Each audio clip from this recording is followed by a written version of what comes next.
저는 사실 콩쿨 제도 자체에 대해서 적잖은 회의를 가지고 있는 사람이라 우리나라 사람들의 해외 유수 콩쿨과 관련된 수상 뉴스나 거기서 파생된 매스컴의 이른바 국뽕 호들갑에 별로 좋은 시선을 가지지는 못했던 것이 사실입니다. 그런데 이뮨찬의 경우는 좀 달라도 너무 달라서 결국 저도 이런 걸 만들어 뒤늦게 올리게 되네요. 이뮨찬에 대한 찬사들은 이미 반 클라이번 콩쿨 우승 이후 온라인에 엄청 범람하고 있습니다. 이번 업로드를 통해서 그냥 나무 위키적인 정보라든가 아님 너무 팬덤 베이스의 맹목적 숭배 댓글이거나 그것도 아니면 또 너무 전문적이어서 도대체 무슨 소린지 알아먹을 수 없는 지경의 그런 리뷰의 범주에서 벗어나 피아노 음악 오타쿠인 제가 일반인 음악팬의 입장에서 최선을 다해 손에 잡힐 수 있게 제 나름대로의 이뮨찬을 제가 팬이 되어버린 그 이뮨찬에 대해서 풀어 이야기해보고자 합니다. 물론 이 해석들조차 지극히 개인적이고 주관적일 수 있다는 점을 미리 밝힙니다.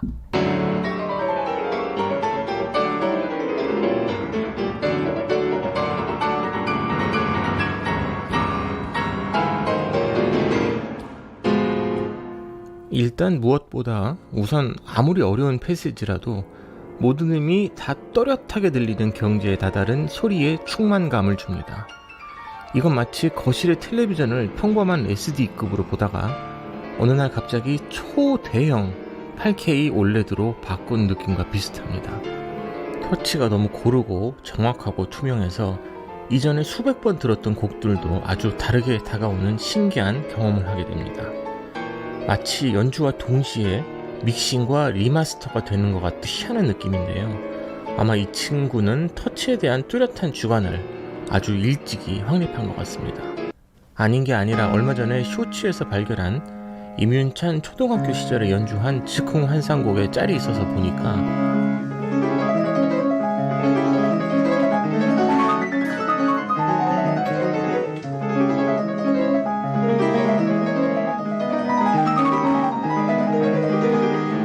이미 그 나이부터 터치의 명확함은 확보가 되어 있더군요. 예체능은 타고나는 부분이 분명히 있어야 하는 게 맞는 것 같습니다. 아마 지금 이뮨찬의 가장 강렬한 개성은 바로 이런 어떤 순간에도 뭉개지지 않는 사운드의 견고함과 투명함일 것입니다. 보통 이 지경으로 엄청 파워풀하면 투명한 색차감을 좀 포기하거나 반대로 아주 섬세하면은 사운드 스태미너에 대한 욕심을 좀 내려놓거나 하는 경우가 많은데 이 친구는 그 두 마리 토끼를 다 잡은 느낌입니다. 너무 정확하고 매서워서 소리의 채찍으로 싸다구를 맞는 기분입니다.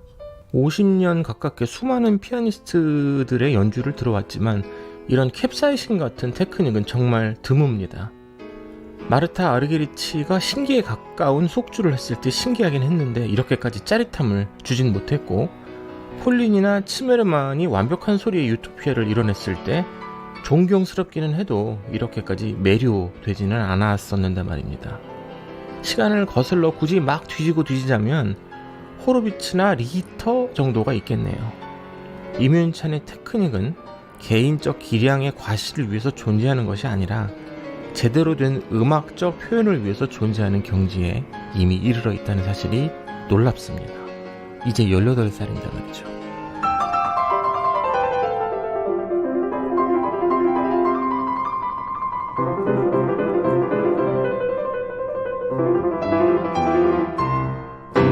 저는 인트로에 말씀드린 바와 같이 콩쿨 제도 자체에 대해 적잖은 회의감을 가지고 있는 사람입니다.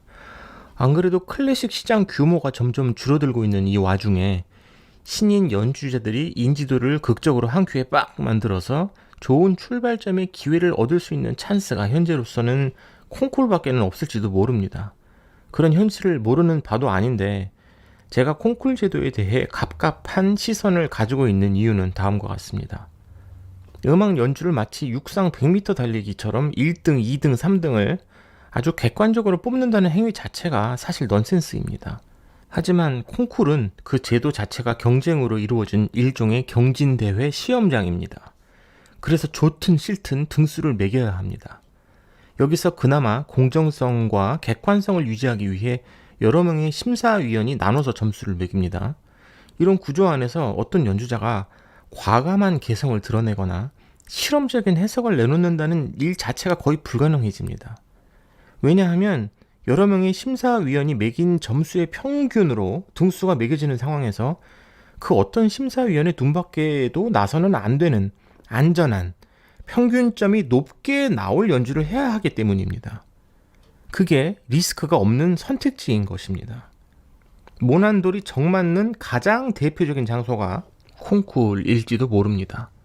물론 극도로 개성 없는 기계적인 연주 역시 높은 점수를 못 받는 것 또한 사실이어서 참가자들은 나름의 색깔을 내려고 노력은 하지만 결국은 아주 소극적인 개성의 발현의 수준으로 끝나버리는 경향이 생긴 게 국제 유수 콩쿨장의 지금의 현실이 아닌가, 저는 그렇게 생각하고 있거든요. 그런데 여러분, 제 소견입니다만 클래식 시장이 지금의 불황을 극복하려면 솔직히 더 많은 스타 파워가 필요하고 대중에게 강력하고 신속하게 어필할 수 있는 뚜렷한 개성의 스타 연주자들의 등장이 시급합니다.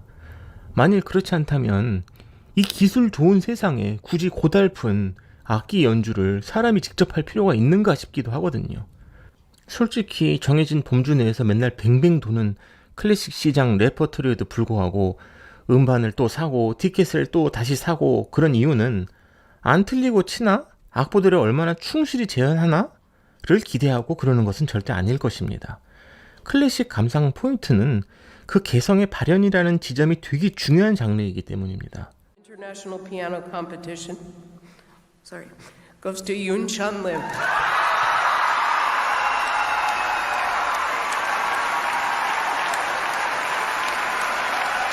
임윤찬의 등장은 이제껏 콩쿨 출신의 스타들에게서 느꼈었던 소극적 개성의 갑갑함을 일시에 박살내 주었습니다. 더군다나 완벽한 기교 베이스 위에 그 명확한 개성을 추구하다 보니 그것이 아크로바트 수준의 치기 어린 것으로 다가오는 것이 아닌 놀라운 수준의 레벨을 느끼게 해준다는 점이 경이롭습니다. 기교가 없으면 아마추어이고 개성이 없으면 기계라는 호로비치의 말이 떠오르게 하는 지점입니다. 제가 지금껏 들어본 바 임윤찬의 개성은 다음과 같습니다.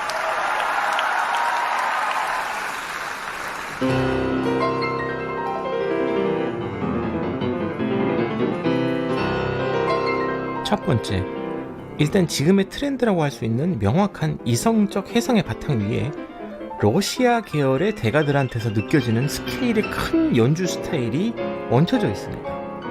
존경하는 피아니스트가 다닐 트리포노프라는 점을 봐도 그런 면이 추측이 됩니다. 그리고 데자뷰 효과일까요? 미국 땅에서 라흐마니노프 피아노 협주곡 3번을 휘몰아치듯 집중하는 그의 모습은 미국 카네기 홀에서 전설의 라이브를 하던 호로비츠의 모습을 떠올리게 했습니다. 그냥 장소와 인물이 겹쳐서 호로비츠가 떠올랐다고 말하기에는 구체적인 호로비츠의 DNA들이 중간중간에 들리기도 했습니다. 예를 들면 악보에 없는 한 옥타브 밑의 저음을 강타해서 연주한다거나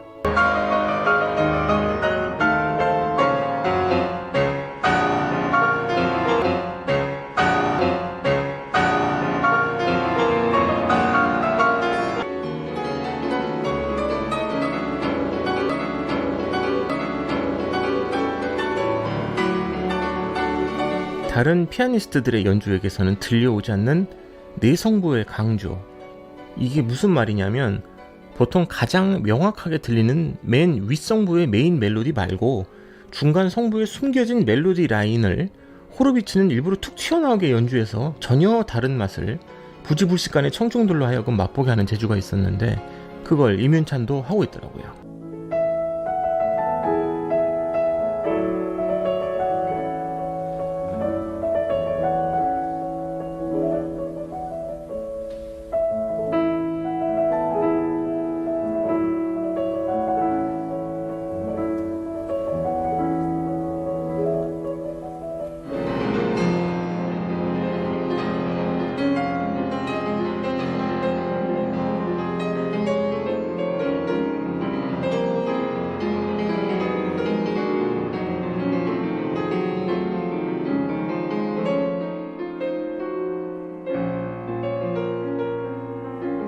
그리고 테크닉을 완전히 장악한 상태라 그것을 이용해 단순히 불꽃놀이를 하는 게 아니라 공포 영화를 볼 때 정도는 느낄 만한 스릴을 만끽하게 해주는 표현의 극단을 왔다 갔다 하는 모습도 저는 호로비츠의 전성기 때가 자꾸 떠올랐습니다.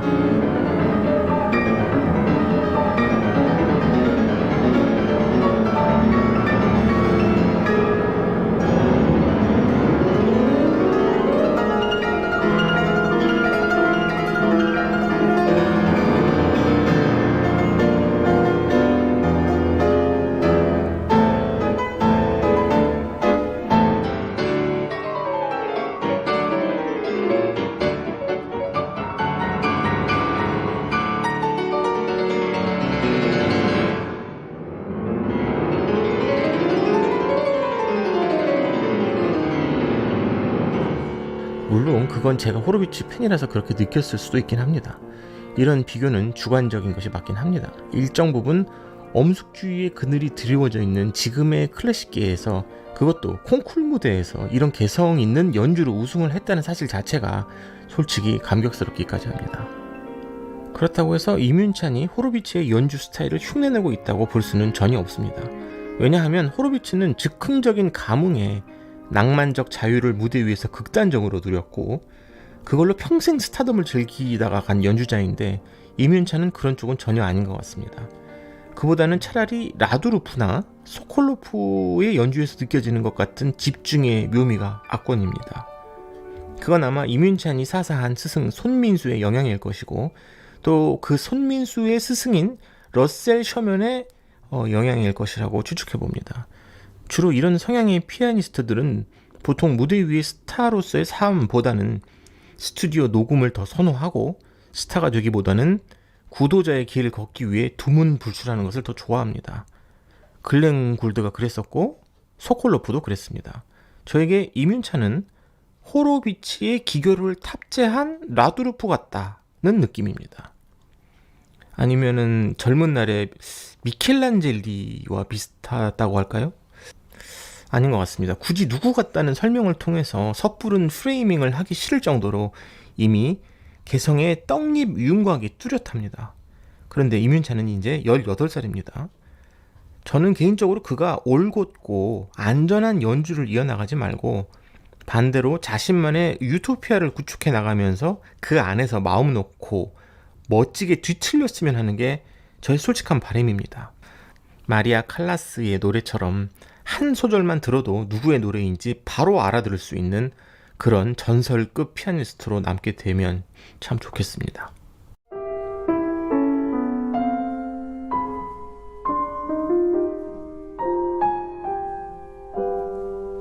이뮨찬의 연주가 꽉 차게 느껴지고 집중을 이끌어내는 데에는 단순한 기교 연마 수준에서 나아가 작곡 배경이라든가 음악 내용에 대한 많은 공부와 거기서 얻어진 통찰이 있기 때문일 것입니다.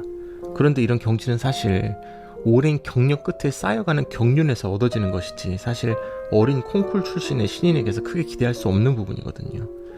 그런데 리스트의 단테 소나타를 연주하기 위해서 실제로 단테의 신곡을 바로 찾아 읽었다는 지점이나 지난 레전드들의 희귀 녹음이나 자료를 뒤져서 공부하는 데 흥미를 가지고 있다는 부분의 인터뷰를 보면 이 친구가 수험생처럼 피아노를 연습만 한 게 아니고 진짜 자기가 좋아해서 음악에 몸을 담고 있다는 면모가 보이는 지점입니다. 아파트 상가 피아노 학원에서 출발한 친구가 여기까지 올 수 있었던 베이스가 바로 이 음악에 대한 태생적인 열정이었을 것입니다. 그런 게 진짜 천재의 초석이라고 저는 믿습니다. 열심히는 의지로 가능하지만 열정은 인간의 의지로 억지로 쥐어짜낼 수는 없습니다. 잠깐 이뮨찬이 16살 때 KBS 1FM에서 인터뷰한 한 대목을 잠깐 들어보시겠습니다. 이번에 첫 번째 음반 이제 나올 예정이에요. 네. 출시를 앞두고 있는데 소감이 어떻습니까?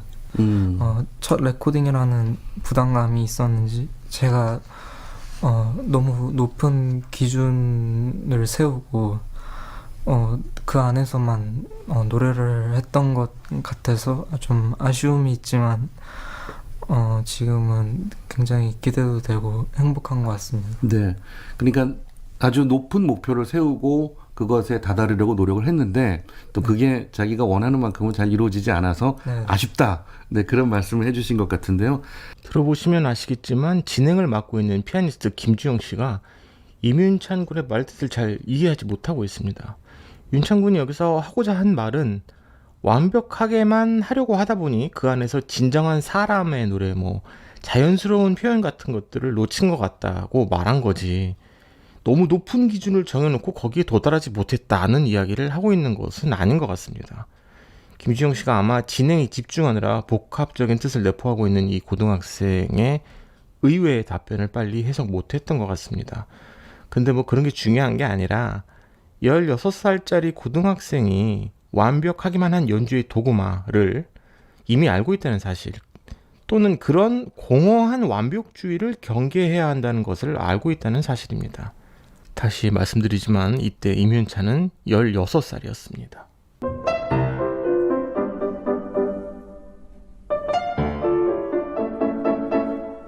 레파토리를 막 양으로 밀어붙이는 스타일은 아닌 것이 분명합니다. 주요 레파토리로 무대에 올렸던 곡들을 나열해보면 아직 방대한 수준은 아닙니다. 이제 18살인데 방대함을 기대하는 것도 웃기지만 말입니다. 내용적으로 충분히 숙지되면 물론 작곡 배경의 공부까지 완벽하게 된 레파토리만을 내면화해서 자기의 것으로 만드는 스타일인 것 같습니다.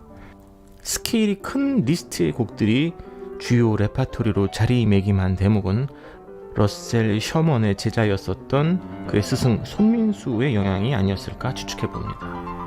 인터뷰들을 보면 음악적인 욕심은 엄청나서 벌써 바하 골드베르그 변주곡에 도전하겠다, 베토벤과 모차르트 소나타 전곡에 도전하겠다는 이야기를 하더라고요.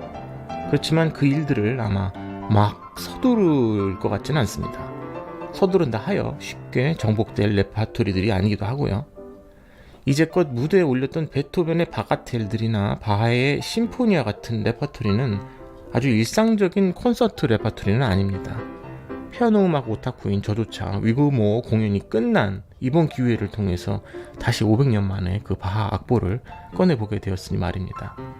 임윤찬은 앞으로도 뻔하지 않은 새로운 레퍼토리를 계속 제시할 것 같습니다.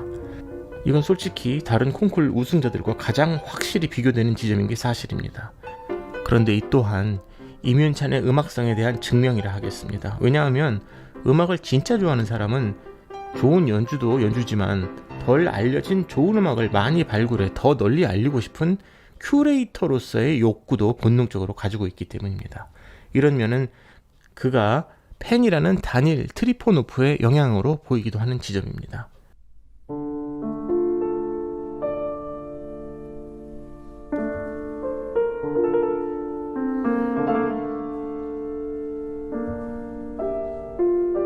그런데 솔직히 개인적으로 임윤찬 군이 레퍼토리를 선정하는 지점에 저를 즉각적으로 더 만족시키는 지점은 소품의 선택 지점에 있습니다.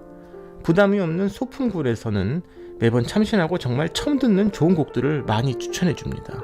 예를 들어서 위그모 홀에서의 공연 오프닝 곡으로 선정된 존 다울랜드의 곡을 버드가 편곡한 눈물의 파바나, 이 곡은 영국에 초대되었다는 점을 의식해서 준비한 레퍼토리 같은데 아주 프로페셔널한 판단이기도 하고 그 선곡은 너무 참신합니다. 안 그래도 서정적인 다울랜드의 르네상스 성악곡들을 어렴풋이 좋아하고 있었는데 이 곡을 피아노 독주곡으로 편곡한 버전이 있었다는 사실 자체를 이번에 임윤찬의 위그모 공연 덕에 알게 된 거죠. 너무 놀라고 기뻐서 바로 IMSLP에 가서 악보를 다운받아서 책으로 만들어 놓았습니다. 다행히 IMSLP에 업로드 되어 있더라고요. 이 곡도 연습해서 조만간 업로드 해드리겠습니다. 이렇게 전혀 새로운 레퍼토리를 프로 피아니스트에게 추천받아 알게 되고 또 연주하게 되는 기쁨은 중학교 때 처음 호로비츠 때문에 알게 된 스카를라티의 소나타들 이후 처음인 것 같습니다. 사실 취미로 레퍼토리를 치는 저 같은 사람에게 되게 고맙기도 하고 중요하기도 한 지점이 바로 이런 신선한 레퍼토리의 제안입니다.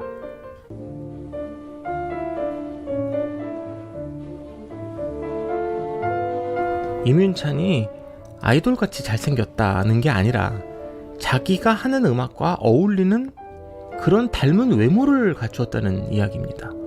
이거는 확실하게 축복이라고 할 수 있겠습니다. 이민찬은 확실히 자기가 연주하는 피아노 소리 같이 생겼고 그것은 21세기형 리스토 마니아들을 만들어내기에 충분한 지점이라고 봅니다. 리스트가 당대에는 유럽 전역에서 BTS도 울고 갈 만한 여성 팬덤을 거느렸었고 그들을 리스토 마니아라고 불렀고 그때부터 마니아라는 표현을 쓰기 시작했다는 사실을 클래식 음악 팬 여러분들은 들어보셨을 겁니다. 리스트가 피고 버린 담배꽁초를 확보하려고 여러 명의 여자들이 피 흘리는 혈투를 벌였다는 일화는 아직까지도 전해지는 전설입니다. 순수한 음악의 영역에서 왜 갑자기 천박한 외모 얘기냐고요? 그런데 말입니다, 여러분. 아무리 클래식 장르라고 하더라도 솔직히 무대 위에 오르는 사람에게 결코 무시할 수 없는 부분이 바로 비주얼입니다. 이민찬이 솔직히 배우나 아이돌같이 생긴 얼굴은 아닙니다. 그런데 제가 아는 어떤 형이 그러더군요. 그 형은 클래식에 전혀 관심이 없는 사람이지만 제가 하도 옆에서 이민찬 타령을 하니까 그 친구는 꼭 바둑두는 국가대표 프로기사 같더라? 이런 표현을 하더라고요. 관심이 전혀 없는 제3자의 눈으로 묘사된 오히려 정확한 포인트가 아니었나 저는 그렇게 생각합니다. 그리고 그 표현은 단순히 얼굴이 어떻게 생겼더라는 수준의 코멘트는 아니었던 것 같습니다. 한 분야에 몰두해 있는 사람의 초연한 매력이 그한테는 있는 것 같습니다. 굳이 비교하자면은 응답하라 1988에서 박보검이 연기한 최택의 캐릭터에서 느껴지는 맑은 처연함의 매력과 비슷하다고 할까요? 더군다나 그의 헤어스타일은 젊은 날의 졸탄 코치시나 예프기니 키신의 헤어와 비슷합니다. 사실 격정적인 몸짓에 큰 폭으로 흔들릴 수 있는 컬이라서 더욱더 드라마틱해 보이는 것도 사실입니다. 낭만주의의 스케일이 큰 곡들을 소화할 때 유리한 헤어스타일이다라고나 할까요? 찬양을 하다 보니까 별소리를 다 하고 앉아있네요. 앞에서 언급한 리스토마니아가 그 옛날 그 시절에 어떻게 가능했을까가 이 친구가 연주하는 장면을 보면 얼핏 겹쳐 보이면서 이해가 갑니다.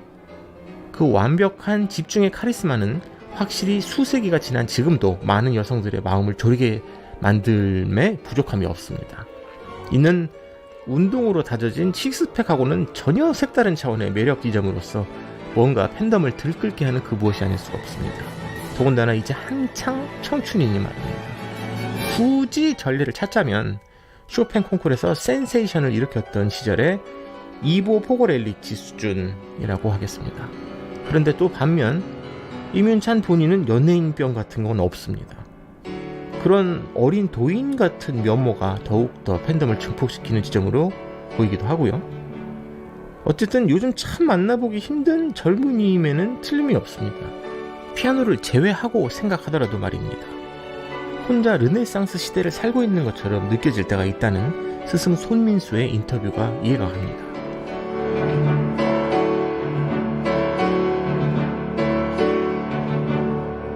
도저히 18살한테 기대할 수 없는 멘트입니다. 왜냐하면 원래 천재니까 음악이 진짜인 것은 어려서도 알았다고 칩시다.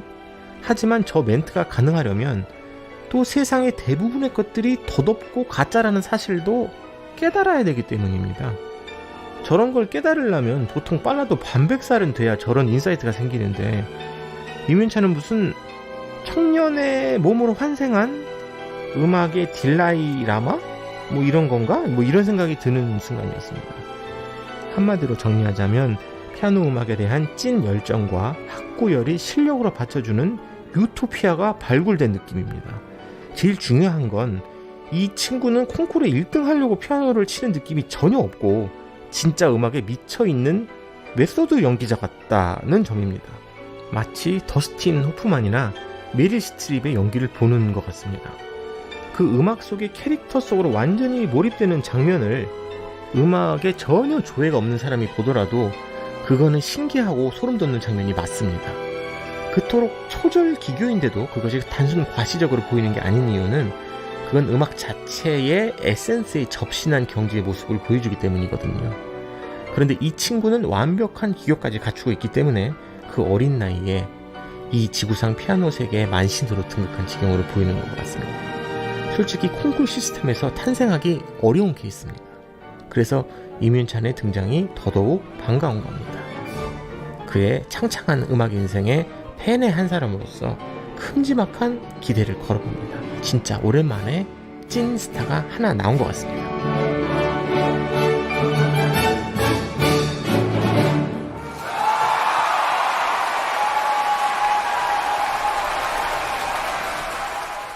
이것도 선곡의 이유 업로드이기 때문에 제 연주를 뒤에 하나 붙여야 되는데, 이렇게 임윤찬 얘기를 한참 하다가 제 연주를 뒤에다가 붙이려니까 되게 석이 죽습니다. 하지만 저 같은 사람의 연주도 가끔은 들어주셔야 임윤찬 같은 천재들의 연주가 얼마나 천상의 것인지를 더 잘 이해하게 되는데 도움을 받을 수 있습니다.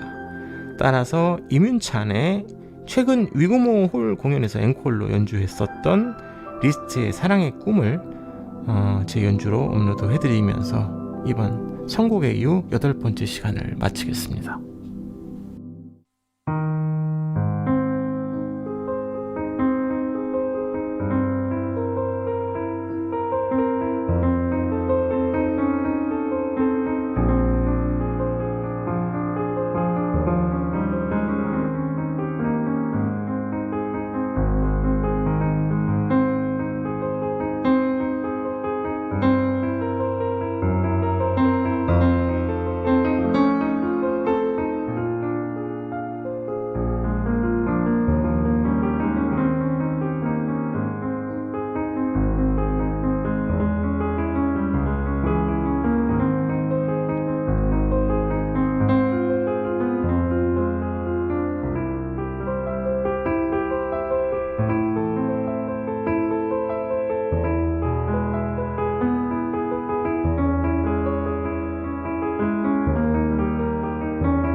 별과 피워를 선택하였으며 별 카드에는 희망과 진실, 새로움이 있고 파워에선 사랑과 성공과 차분함이 있는 것으로 나타났습니다.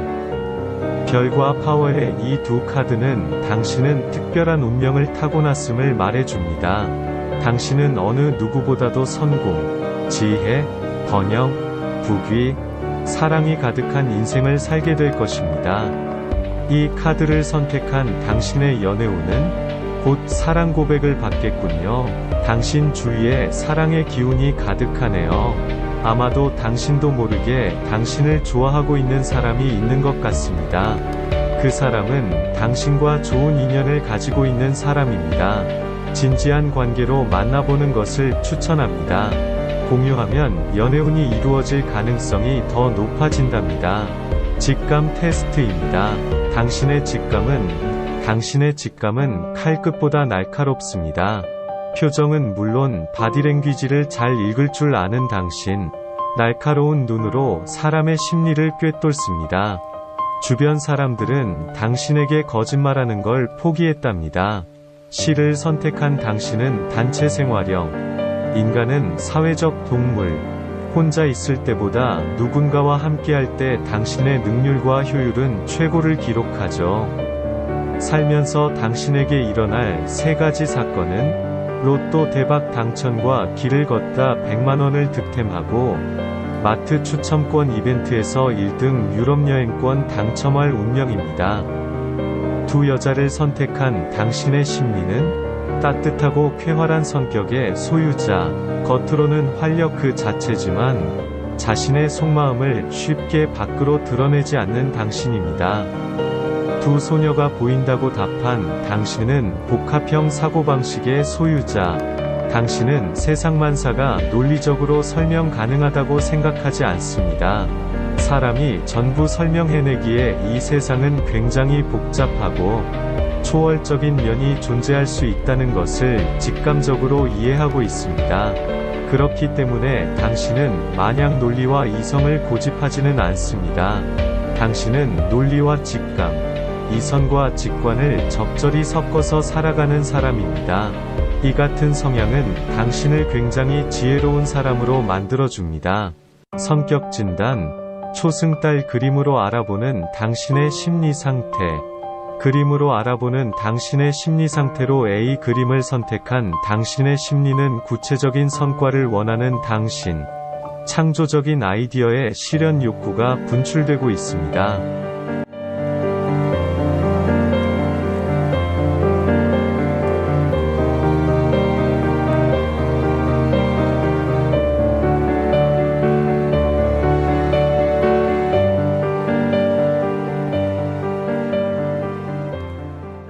이런 성향 때문에 연애할 때에도 상대방이 지나치게 적극적으로 나올 경우 오히려 부담스러워할 수 있겠네요.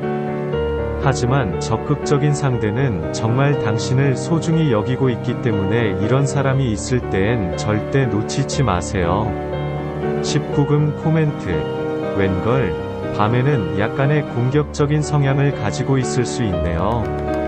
반전 매력, 쑥스.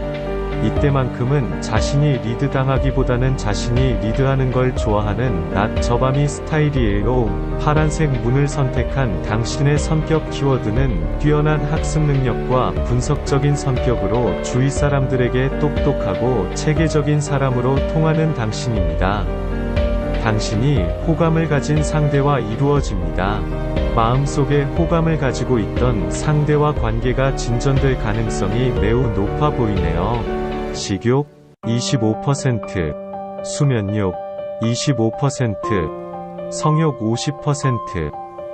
높은 성욕으로 시도 때도 없이 야한 생각을 하며 기승전색의 사고구조로 일상생활에 어려움을 겪을 수 있습니다. 1. 외면적인 성격, 따뜻하고 쾌활한 성격의 소유자인 당신. 당신을 한 단어로 표현하자면 활력 그 자체라고 설명할 수 있을 것 같네요. 언제나 넘치는 밝고 명랑한 에너지를 가진 당신. 그러나 가끔은 참을성이 없는 게 단점이라고 할 수 있겠네요. 2. 내면적인 성격. 자신의 속마음을 쉽게 밖으로 드러내지 않는 당신. 표현하지 않아도 당신을 완전히 이해하는 사람을 필요로 합니다. 당신은 인간관계도 넓은 편이고 항상 주변이 사람들로 북적이지만 그 속에서도 알 수 없는 공허함을 느끼고는 합니다. 진정한 친구라고 느끼는 것은 아주 소수의 사람들로 아주 가끔씩 그들에게만 보여주는 우울한 모습이 있지 않으신가요?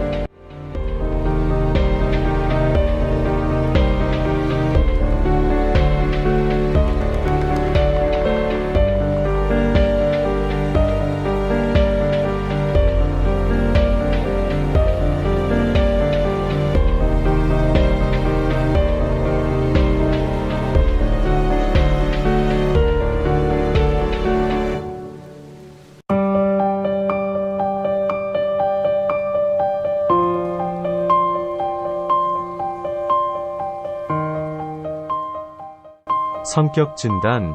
가장 마음에 드는 나비는 무엇인가요? 당신의 성격은 당신의 선택을 보니 당신은 매우 낭만적인 사람인 게 분명해요.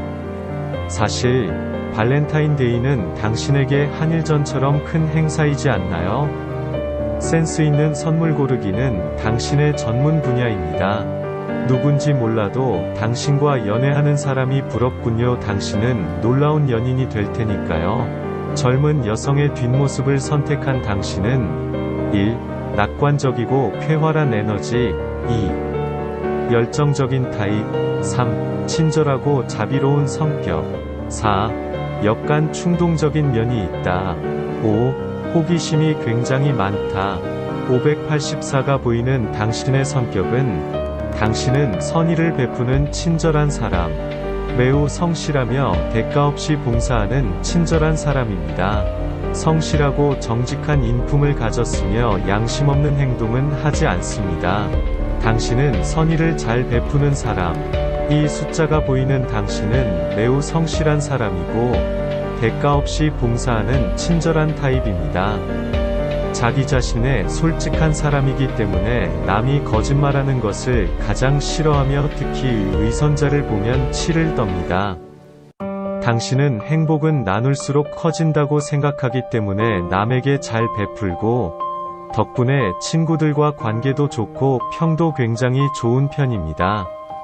성실하고 정직한 인품을 가졌기 때문에 인위적인 판단이나 양심 없는 행동은 결코 하지 않는 당신. 가끔 스스로에게 너무 청렴하려고 노력하다가 스스로를 힘들게 하는 상황이 생길 수 있으니 조심하세요. 장점, 온화한 성격을 가지고 있습니다. 뛰어난 절제력으로 자기관리를 잘합니다. 정확한 통찰력을 가지고 있습니다. 분석적인 성격. 단점, 비판에 민감합니다. 역가는 비관적인 성격을 가지고 있습니다. 세부사항에 신경 쓰다가 일을 진행할 때 속도가 느려지는 경향이 있다. 당신은 뛰어난 학습 능력과 분석적인 성격으로 주변에서는 똑똑하고 체계적인 사람으로 통합니다. 자기 스스로를 잘 통제하고 뭐든 체계적이고 분석적으로 처리하는 스타일. 허나 완벽주의적인 성향이 강해 사소한 디테일에 집착하다 일을 망칠 수도 있으니 조심하세요. 내면적인 성격. 겉으로는 당차 보이지만 사실은 매우 여린 사람입니다.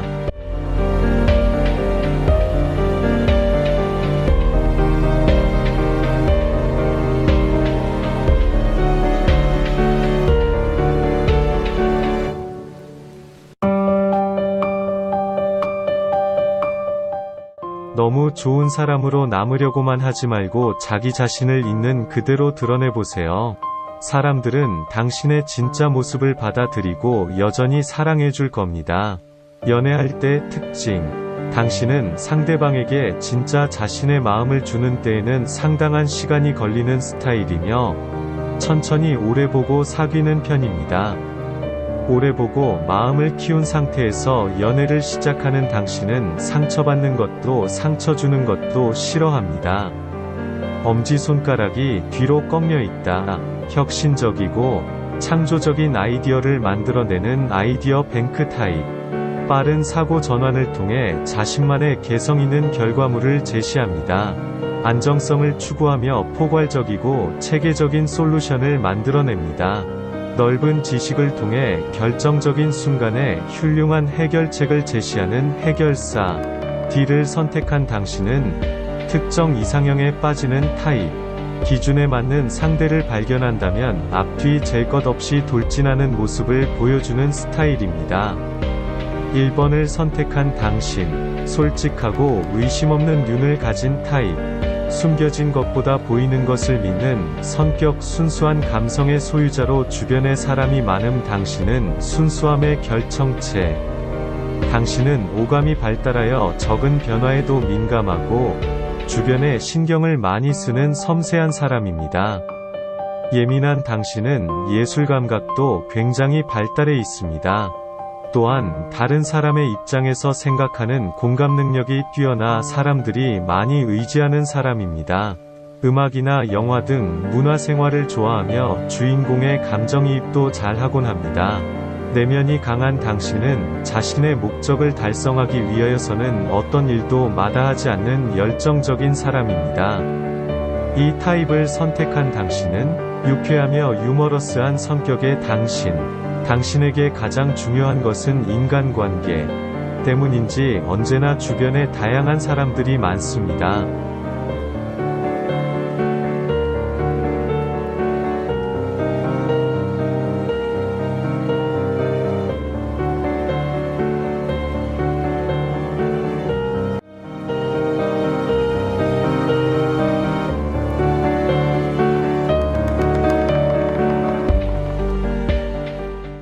당신의 얼굴에는 늘 미소가 피어 있으며 당신의 손짓 하나하나에는 쾌활함이 묻어납니다.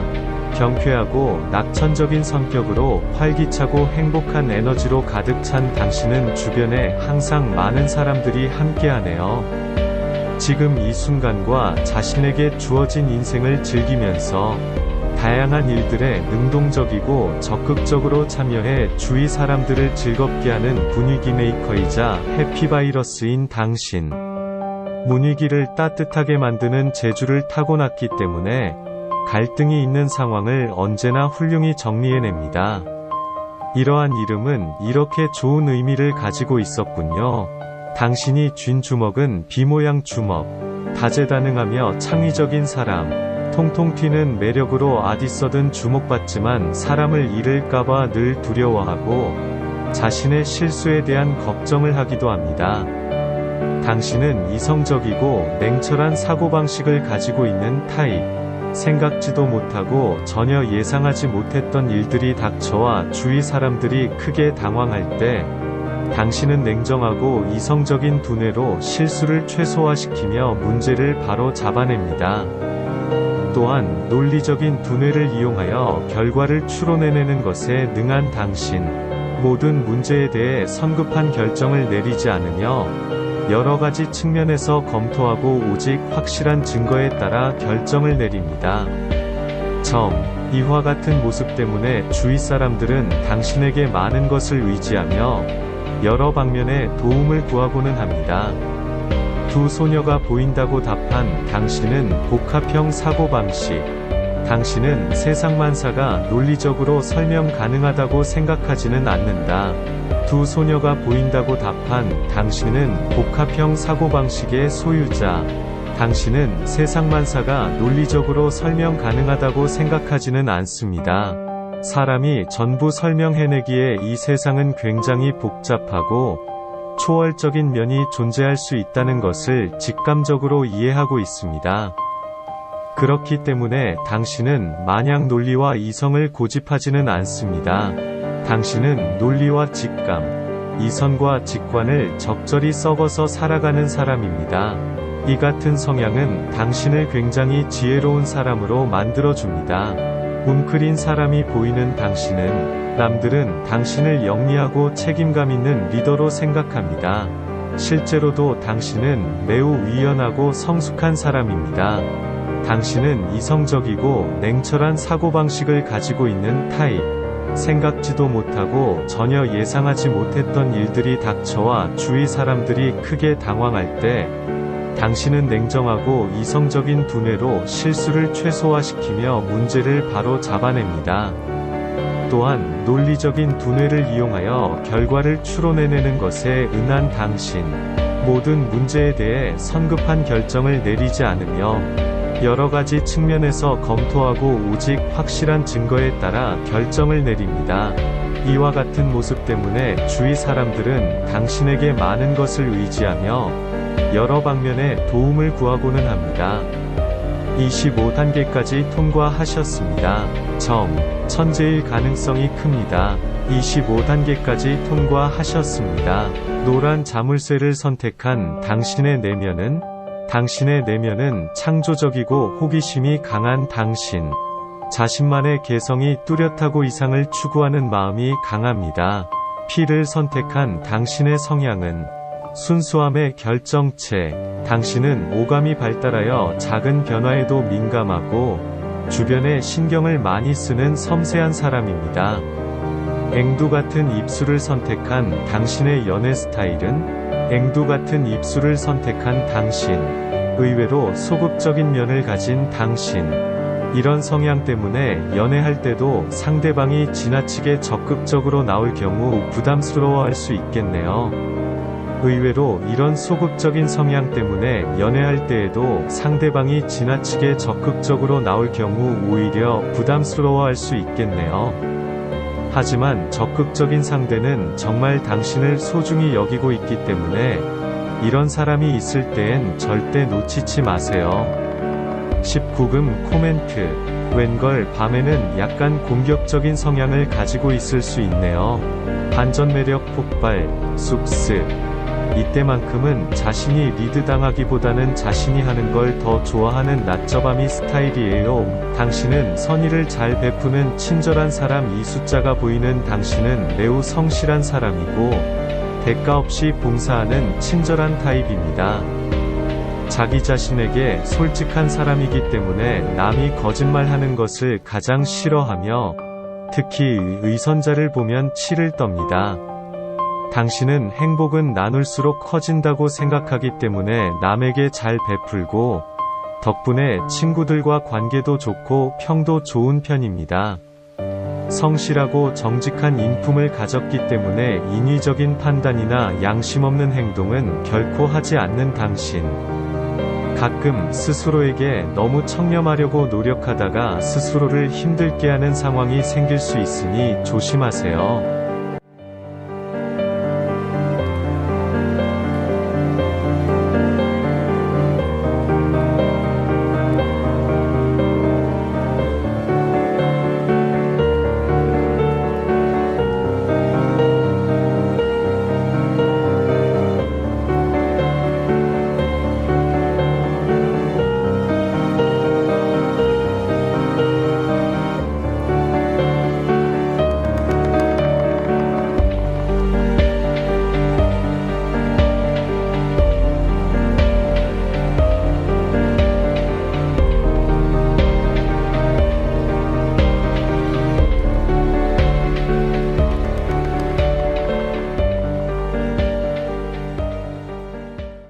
놀라워요. 당신은 판단력 레전드, 오브 레전드. 정말 놀라워요. 전세계 6%만 맞췄다는 성량 개수를 당신은 맞췄습니다. 전세계 많은 사람들이 정답을 맞추기 위해 추측했지만 그중 단 6%의 사람들만 이 정답을 맞췄습니다.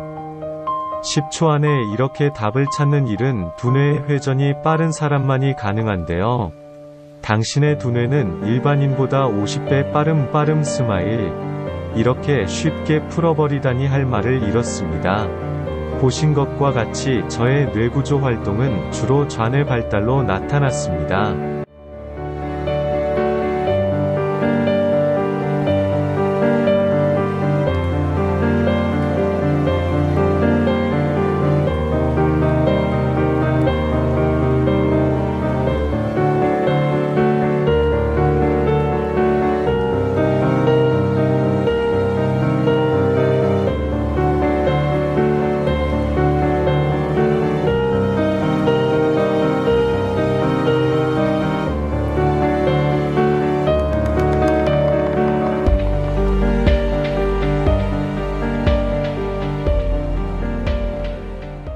참고로 저는 직전 몇 개의 문제들을 사부작 푸는 걸 좋아합니다. 모든 일에 있어서 흥미가 있으면 이미 절반을 완성한 거와 같다고 생각합니다. 제가 문제를 풀면서 일정한 패턴성을 알게 되고 응용 문제도 만들 수 있게 됩니다. 누구나 할 수 있는 과정의 결과이기도 합니다. 부담 없이 흥미로만 지나치게 뇌를 푸시하지 않고 즐기면 기대치가 나올 것으로 생각합니다.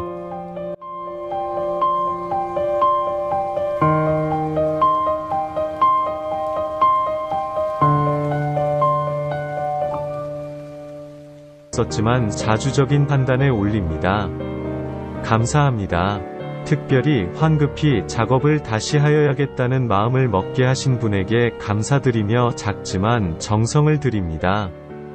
혹시 청년들이나 중학생부터의 학생들이 보신다면 퍼스널러리 테스트 제 유튜브 샵 852에 참조하시면 주소가 있고 무료로도 가능합니다. 는 꼭 해보시라고 강력하게 깡패처럼 목구멍에 힘주어 권장합니다. 깡패라는 말은 농담이고요. 정말 꼭 해볼 것을 권장합니다.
is something wrong.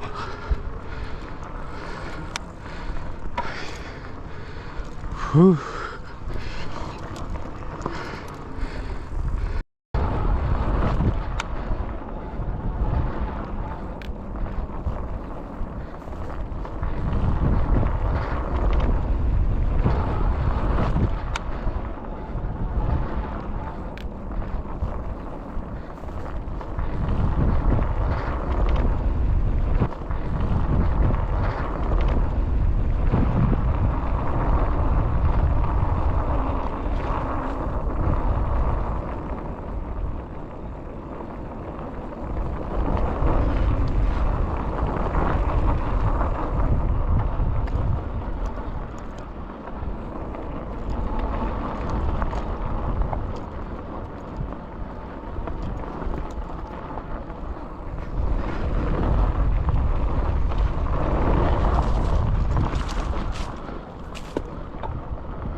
Yeah, that suck.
아, 50도. 50도.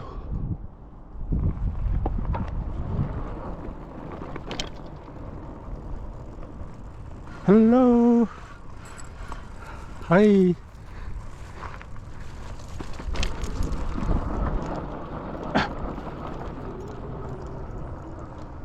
아야, 싸싸.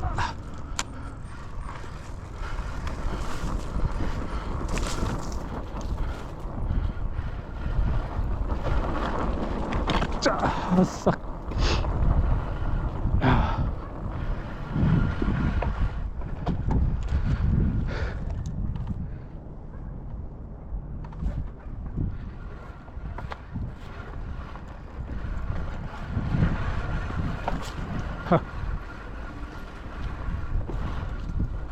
너희. 아이고 씨. 넘어질 뻔했네.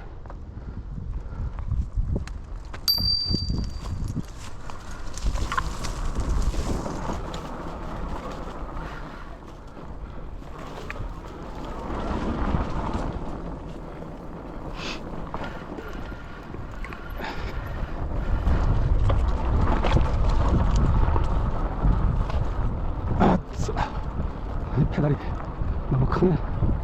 페달을 바꿔야 되거든요. 그래서 자꾸 걸려요.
아이.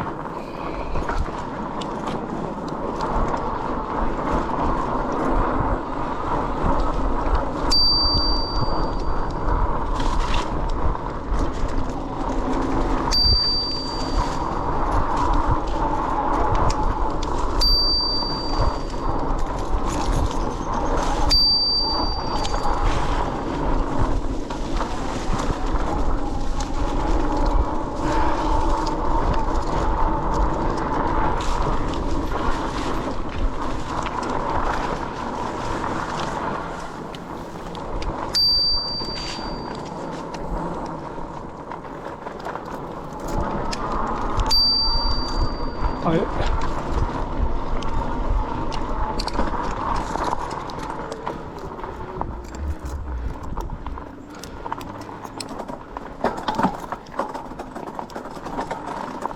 맞다, 얘야. 아이야, 오케이.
아이야.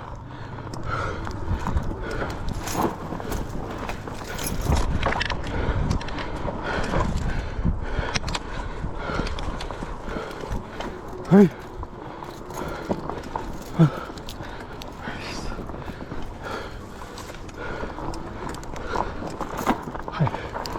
아이.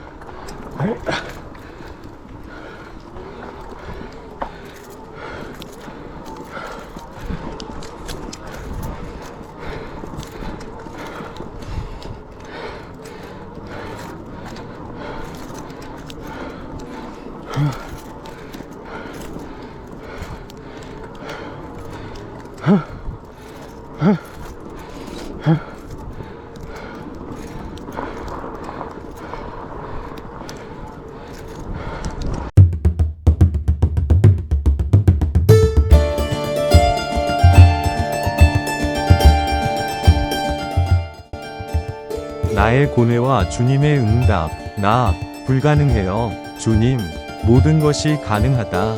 누가복음 18장 27절. 나 너무 피곤해요. 주님, 내가 너희에게 안식을 주리라. 마태복음 11장 28에서 30절. 나 정말로 아무도 날 사랑하지 않아. 주님, 사랑해요. 요한복음 3장 16절, 3장 34. 나 더 이상 갈 수 없어.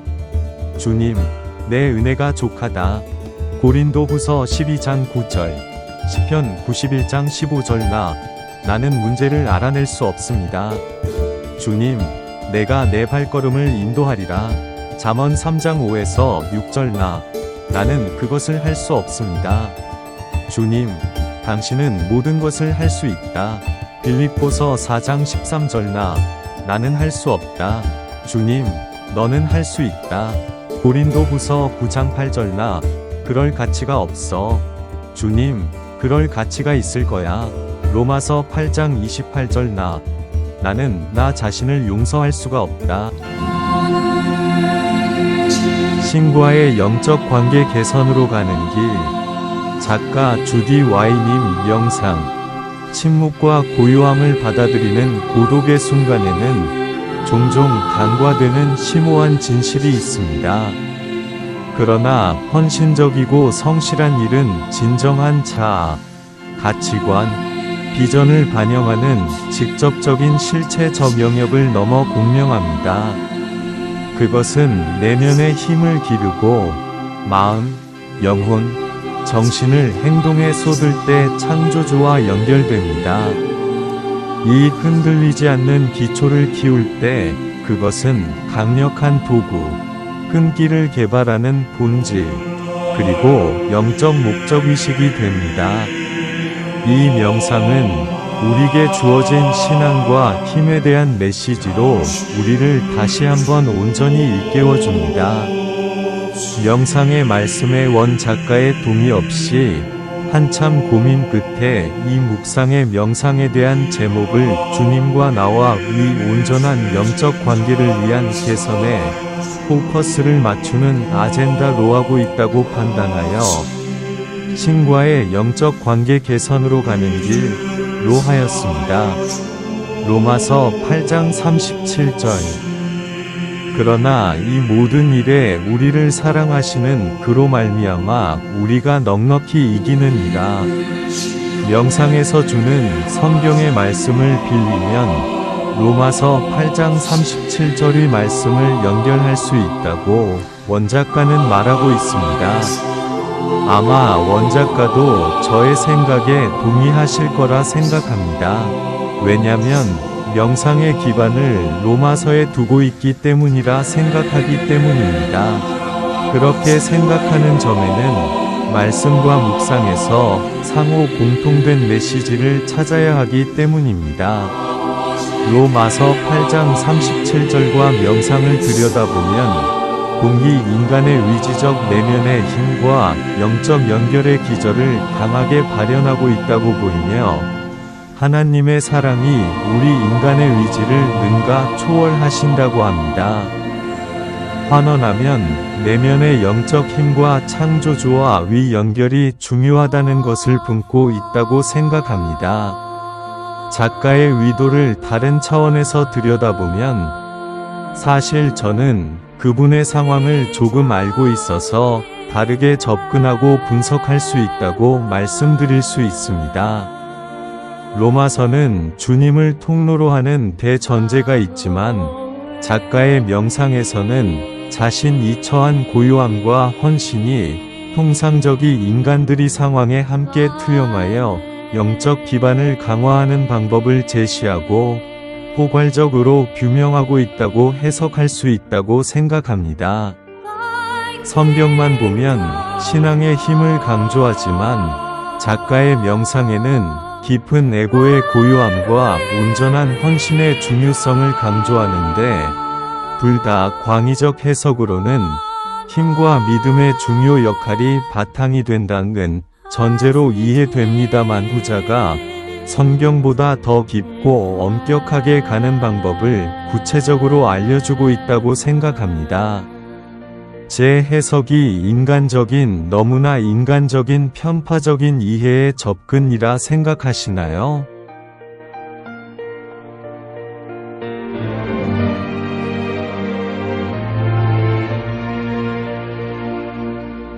Give us this day our daily bread, and forgive us our debts, as we forgive our debtors.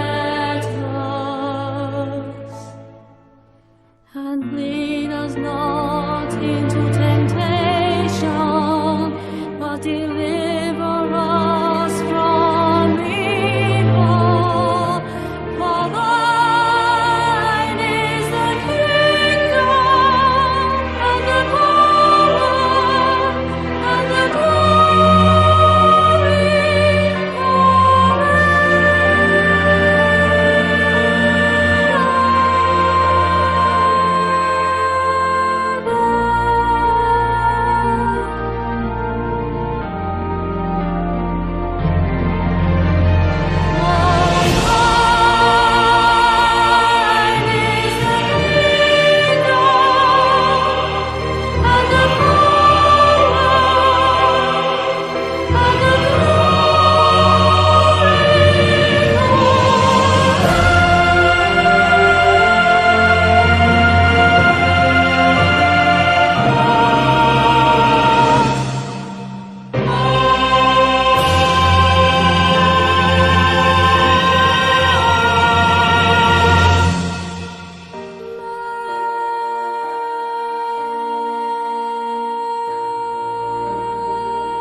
아바 아마 我心中的菩萨，月亮一样的爱啊，伴我走天涯。